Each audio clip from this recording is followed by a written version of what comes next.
رہنے والا، اس کو کوئی مٹا نہیں سکتا۔ یہاں تک کہ حضرت عیسیٰ علیہ السلام جو آج بھی آسمان پر موجود ہے، اللہ تبارک و تعالیٰ نے ان کو آسمان پر اٹھا لیا، وما قتلوه وما صلبوه ولكن شبه لهم۔ نہ یہود ان کو سولی دے سکے نہ قتل کر سکے، اللہ نے معاملہ مشتبہ فرمایا اور پھر آسمان پر جب تشریف لائیں گے، قرب قیامت میں نازل ہوں گے، بیت اللہ میں عصر کی نماز کی امامت فرمائیں گے، اور پھر دجال اس کے لشکر کے ساتھ قتال کریں گے۔ آپ بھی اس امت میں امتی ہونے کی حیثیت سے نبی ہونے کی حیثیت ختم ہو چکی۔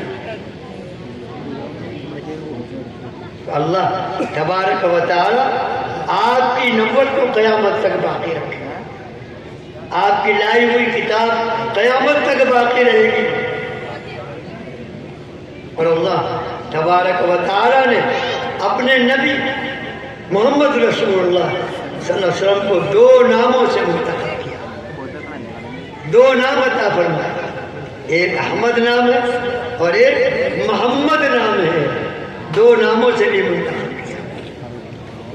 نہ کسی نبی کو اس کے لیے منتخب کیا گیا، نہ کسی رسول کو منتخب کیا گیا، نہ کسی فرشتے کو منتخب کیا گیا، یہاں تک کہ ملائکہ اربع مقربین اور ملائکہ ثمانیہ جو اللہ کے عرش کو اٹھا کر کے لائے، ان میں سے بھی کسی کو منتخب نہیں کیا۔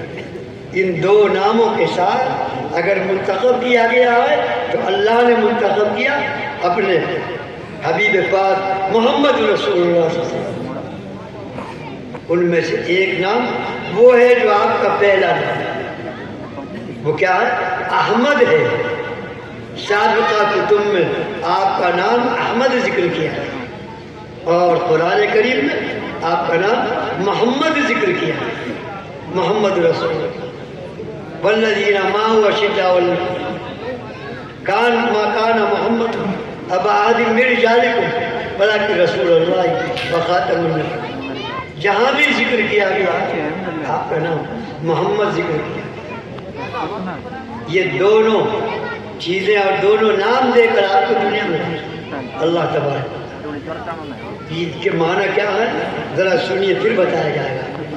سنیے، محمد احمد آپ کو یہ نام دیا گیا، احمد کے اندر حامدیت کا غلبہ ہے۔ حامدیت کے معنی کیا ہے؟ سب سے زیادہ اللہ کی تعریف حمد کرنے والا ہے۔ تمام مخلوقات میں کوئی نہیں ہے محمد صلی اللہ علیہ وسلم، آپ ہی نے اللہ سب سے زیادہ حمد اور تعریف۔ چاروں فرشتے مقرب لیکن حمد کرنے والے ہیں،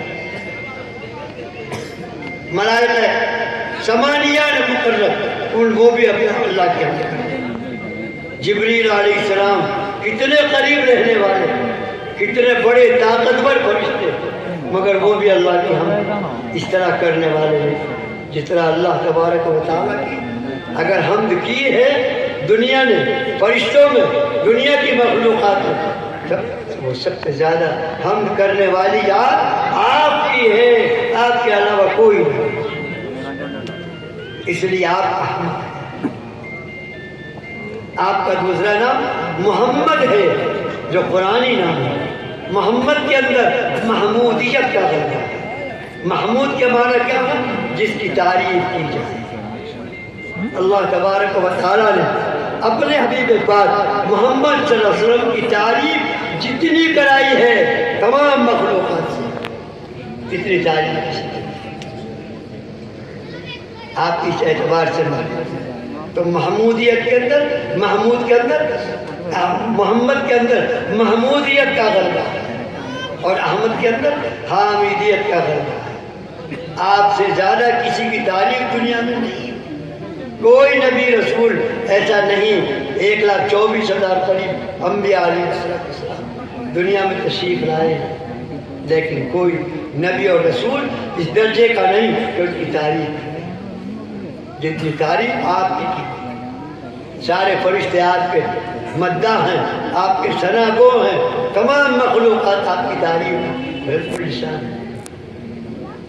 یہ دو نام بھی منتخب کر کے آپ کو عطا فرمائے تبارک و تعالیٰ کی طرف۔ اب آئیے، اللہ تبارک و تعالیٰ نے ہمیں آپ کو ایک آپ کی ذات افضل محمد رسول اللہ نبی آخر الزمان، ایسا پیغمبر، ایسا رسول عطا فرمایا۔ اس کے ساتھ اللہ تبارک و تعالیٰ نے قرآن کریم عطا فرمایا۔ ہمیشہ رہنے والا جتنا قرآن پاک کو پڑھا جاتا ہے اس دنیا کے اندر، اتنا آج تک کسی کتاب کو نہیں پڑھا گیا۔ دشمن بھی اقرار کرنے پر مجبور ہیں اور کہتے ہیں کہ قرآن کریم جتنا پڑھا گیا اور پڑھا جاتا رہے گا، دنیا کی کوئی کتاب اتنی پڑھی جانے والی دنیا۔ اللہ تبارک و تعالیٰ نے یہ کتاب بتائی، اس کے پڑھنے کے انداز بھی جتنے انداز پڑھنے کے اس کتاب مقدس کے ہیں، نہ تورات پڑھی گئی، نہ انجیل پڑھی گئی، نہ زبور پڑھی گئی، کسی کتاب کو وہ مقام حاصل۔ اللہ تعالیٰ اللہ نے اپنے نبی صلی اللہ علیہ وسلم کی زبانی کہلوا دیا، حسن القرآن بأسماعه، اپنی اچھی آوازوں کے ساتھ قرآن کریم کو حسین بناؤ، بہترین سے بہترین آواز کے ساتھ قرآن کریم کی طرح پڑھنے والے اس کے ایک جمع غفیر ہے۔ اور آج بھی ہندوستان میں اس گئے گزرے دور میں مسلمانوں میں کروڑوں حفاظ ہیں، کروڑوں۔ یہ بھی امتیاز ہے قرآن کریم، اسی لیے قرآن کریم نہ مٹا ہے نہ مٹایا جا سکے گا قیامت۔ اگر دشمن آ کر کے اس کو مٹانا چاہے، اور انگریز آئے تو مٹانا چاہتا، کون؟ خود مٹا۔ دنیا کی کوئی بھی طاقت اگر قرآن کریم سے ٹکر اور اس کو مٹانا چاہے گی، مٹا نہیں سکے۔ کروڑوں ہمارے بچوں کے سینوں میں قرآن کریم موجود ہے، 8-8 سال، 10-10 سال۔ الحمدللہ رب العالمین سے شروع کریں گے قرآن کریم، اور من الجنتی والناس تک ایک نشست میں پورا قرآن پاک پڑھنے والے ہمارے بچے موجود ہیں۔ عجیب شان ہے اللہ کی۔ حضرت علامہ کشمیری رحمت اللہ علیہ فرمایا کرتے تھے، قرآن کریم اللہ تبارک و تعالیٰ نے نازل فرمایا، لیکن اس کے بعد پڑھا گیا کہاں؟ اب تک بھی مصر کی شہرت ہے، بڑے بڑے قرآ ہوتے تھے۔ حضرت نے بھی فرمایا اس زمانے میں، فرمایا قرآن کریم نازل و عرب میں پڑھا گیا مصر میں۔ اس کے بعد فرمایا حضرت نے اپنے تجربات کی روشنی میں اور سمجھا گیا ہندوستان۔ حضرت نے 3 جملے فرمائے، قرآن کریم نازل و عرب میں پڑھا گیا مصر میں، سمجھا گیا ہندوستان۔ ہندوستان کے علماء نے جو قرآن کریم کو سمجھا، وہ دوسری جگہ کے علماء اور قراء نہیں سمجھ پائے۔ اللہ کا شکر ہے، اب قرآن کریم کے پڑھنے پر جو محنت ہندوستان میں ہو رہی ہے وہ بھی اپنی مثال ہے۔ پہلے زمانے میں اور 7 سالہ کے موقع پر بڑے باہر سے قراءوں کو بلایا گیا۔ قاری عبدالباسط صاحب جیسے حضرات تشریف لائے، قاری عبد الرحمن سدیس جیسے حضرات تشریف لائے اور تشریف لاتے رہتے ہیں۔ دنیا بھر کے قراء آتے ہیں، مصر کے زیادہ قراء ہیں، لیکن آج اللہ کا شکر ہے ہندوستان کے قراء باہر جا رہے ہیں۔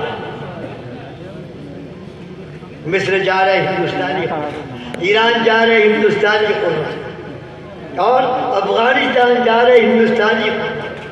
اب وہ وقت آیا، اللہ نے ہندوستان کے لوگوں کو قرآن کریم پر محنت کرنے کی توفیق عطا فرمائی۔ اب دونوں چیزیں قرآن پاک سے متعلق، وہ ہندوستان میں بس صرف نزول قرآن کی توفیق جو ہوئی ہے وہ ملک عرب قرآن کریم عرب میں نازل ہوا. اور اب اگر حضرت علامہ آج دنیا میں تشریف فرما ہوتے اپنی رائے بدلتے یہاں کی محنت دیکھ اور فرماتے کہ قرآن کریم عرب میں نازل ہوا اور لیکن اس کے بعد پڑھا بھی گیا ہندوستان میں اور سمجھا بھی گیا ہندوستان. آپ کے ہندوستان کا ایک مقام ہے، اس سے اونچا اور کیا مقام ہے؟ پڑھا جا رہا ہے، سمجھا بھی جا رہا ہے ہندوستان. تو اسی کی ایک کڑی حضرت مولانا جو ہمارے شاگرد ہیں قاری علاء الدین صاحب، انہوں نے ماشاءاللہ اس کو کر کے دکھلایا. اللہ تعالیٰ ان چھوٹے چھوٹے مدارس سے کام لے رہے ہیں. کوئی قرآن پاک کے پڑھنے کی خدمت انجام دے رہا ہے، کوئی قرآن پاک کے سمجھنے اور سمجھانے کی خدمت انجام دے رہا ہے، کوئی قرآن پاک کی تفسیر کی خدمت انجام دے رہا ہے. قرآن پاک کے سمجھنے کے لیے بڑے علوم کی ضرورت ہے. بعض علماء تو یہ فرما گئے کہ دنیا کے تمام علوم کی ضرورت ہے قرآن کریم کو سمجھنے. اللہ تبارک و تعالیٰ کا شکر اور احسان سمجھنا چاہیے. اللہ نے دیوبند کو قرآن کریم کے پڑھنے کی فضیلت اور افضلیت سے بھی نوازا ہے. قرآن کریم پڑھا جاتا ہے. آج دیوبند میں اپنی مثال آ رہی ہے، قرآن کریم کی مشق ہو رہی ہے، مدارس قائم ہیں لڑکوں کے اور مردوں کے لیے تو ہے ہی. اللہ کا شکر ہے ابھی 10 سال سے آپ دیکھ رہے ہیں کہ لڑکیوں کے پڑھنے اور پڑھانے، دینی تعلیم، حافظہ بنانا، عالمہ بنانا، اس کے لیے بھی مدارس قائم ہو رہا ہے ہندوستان میں. 10-15 سال سے یہ بھی سلسلہ شروع ہو گیا. اللہ کا شکر ہے ہماری لڑکیاں بھی عالمہ، ہماری لڑکیاں بھی حافظہ بن رہی ہیں، قاریہ بن رہی ہیں. اللہ نے یہ چیز بھی ہندوستان میں، ہندوستان کا ایک مقام ہے.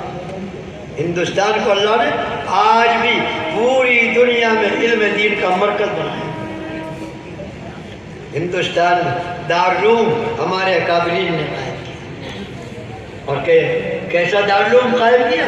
ایک پڑھنے والا، ایک پڑھانے، چھتر کی مسجد میں بیٹھے. پڑھنے والا کون بنا؟ شیخ الہند حضرت مولانا محمود الحسن دیوبندی رحمۃ اللہ علیہ مجاہد اعظم. اور پڑھانے والے کون تھے؟ حضرت ملا محمود صاحب جو محدث تھے اپنے زمانے میں. آج دارالعلوم بنا. کہاں؟ پوری دنیا میں دارالعلوم کا جو مقام ہے، عالم اسلام میں جو مقام ہے، کسی مدرسے کو وہ مقام حاصل ہے. جامع ازہر مصر کا بہت بڑا ادارہ، 13,000 طلبہ پڑھتے ہیں جامع ازہر میں. لیکن جو مقام علم دین میں، علم قرآن میں، علم حدیث میں دارالعلوم کو اللہ نے عطا فرمایا، وہ مقام کسی اور ملک میں کسی مدرسے کو نہیں. جس زمانے میں میں پڑھتا تھا، دور حدیث پڑھا سن 65 میں، حفظہ کا کورس کیا سن 66 میں، تو کچھ ایرانی طلبہ آئے پڑھنے کے لیے، دور حدیث میں داخلہ لیا.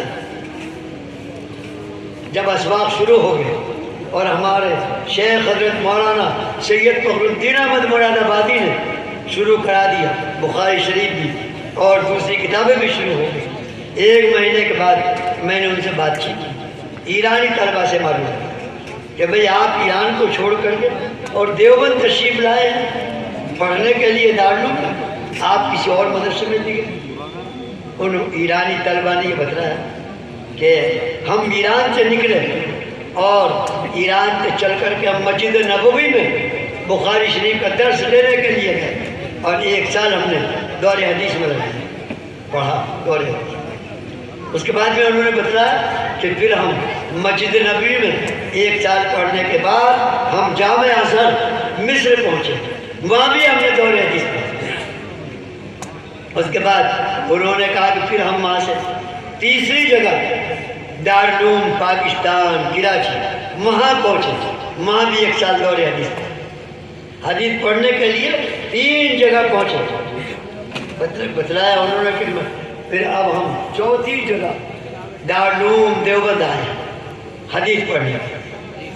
میں نے ان سے کہا بتائیے کیا فرق محسوس کیا, کیا فرق محسوس کیا آپ نے؟ انہوں نے قسم کھا کر کے بتلایا کہ جو علم حدیث علم قرآن ہم لوگوں کو دیوبند کی سرزمین پر ملا وہ کہیں نہیں. یہ مقام آپ کے دارالعلوم, اللہ کا شکر ہے دیوبند کی سرزمین پر آج آپ تشریف فرما ہے اور دارالعلوم آپ سے قریب ہے. وقت دارالعلوم آپ کے بالکل قریب ہے, اس محلے کے اندر ہے. اور جب سے وقت دارالعلوم قائم ہوا اللہ نے دارالعلوم دیوبند کی آبادی کو 2 گنا 3 گنا بنا دیا.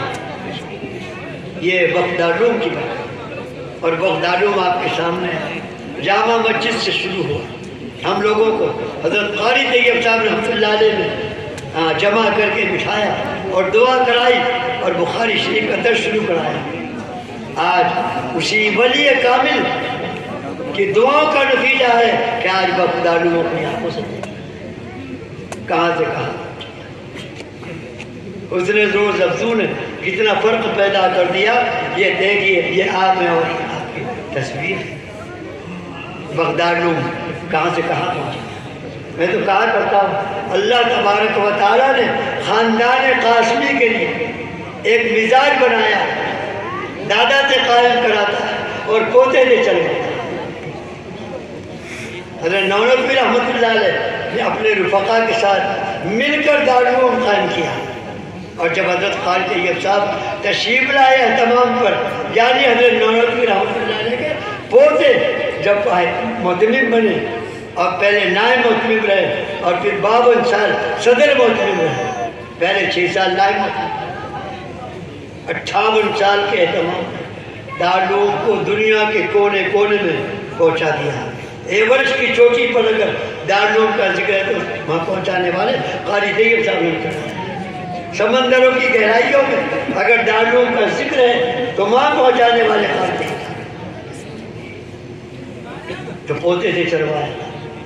پھر وقت دارالعلوم قائم کیا حضرت قاری طیب صاحب رحمۃ اللہ علیہ, اور بھی حضرات محتمم رہے. وقت دارالعلوم چلتا بھی رہا, لیکن جب قدم آ گیا مولانا سفیان صاحب نائب محتمم بنا, بس اللہ نے وہ اپنی عادت جو اللہ کی عادت چل رہی ہے اس خاندان کے بارے میں, اس عادت کا مظاہرہ مولانا سفیان صاحب جیسے محتمم بنے. بس وقت دارالعلوم تمام چیزوں میں آج مضبوط بنا ماشاء اللہ. تعلیم میں بھی, تدریس میں بھی, تعمیر میں بھی, انتظام میں بھی, نظم کے اعتبار سے کسی چیز میں انگلی رکھنے کی گنجائش نہیں. اور اب صدر محتمم بن کے مولانا سفیان صاحب بڑی محنت کر رہے ہیں. اللہ تعالیٰ ان کی عمر دراز فرمائے, ان کے علم کو اللہ تعالیٰ ہمارے اور آپ کے لیے فائدہ اٹھانے کی ہم سب کو ان کے علم سے توفیق عطا. یہ خاندان قاسمی اللہ تعالیٰ نے کے ساتھ یہ عادت رکھی ہے. اب آپ دیکھ رہے ہیں کس طرح چل رہا ہے ماشاء اللہ. لوگوں کو بڑا تعجب ہوتا ہے.